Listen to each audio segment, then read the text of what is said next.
मी कालच एक चांगला प्रश्न आहे. आता मुख्यमंत्री युवा प्रशिक्षणाच्या माध्यमातून ग्रामपंचायत असेल, नगरपालिका असेल, जिल्हा परिषद असेल, जिल्हा परिषद शाळा असेल, या प्रत्येक ठिकाणी पीएससी असेल, या प्रत्येक ठिकाणी मुख्यमंत्री युवा प्रशिक्षणाच्या माध्यमातून 10,000 रुपये पर मंथ अशा पद्धतीने 6 महिन्याची त्यांना ऑर्डर दिली जाते.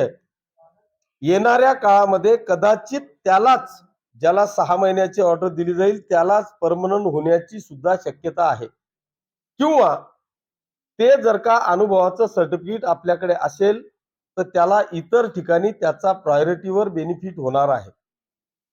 म्हणून मी आता काल थोडस बीडीओंबरोबर आमची चर्चा होती, मीटिंग होती. त्या मीटिंग मध्ये हा विषय दोघही बीडीओंना मी सूचना केलेल्या आहे की इथे कोणताही लोकप्रतिनिधी किंवा कोणाचाही वशिला न घेता, कारण एका जागेसाठी किमान 10-10, 20-20 अर्ज येत आहे.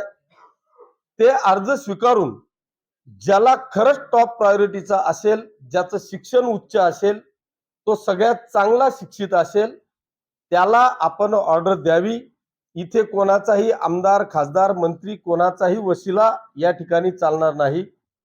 जी काही ऑनलाईन प्रणाली होती त्याच्यामध्ये अनेक विद्यार्थ्यांना माहीत पडलेलं नव्हतं, म्हणून ऑफलाईन पण अर्ज आपण स्वीकारावे अशा पद्धतीचे आदेश आपण कालच दोघही तालुक्याच्या बीडीओंना दिलेले आहेत.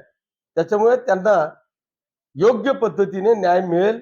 मी सगळ्या शिक्षित विद्यार्थ्यांना आपल्या माध्यमातून आवाहन करतो की आपण ऑफलाईन का असेना आपण अर्ज करावेत.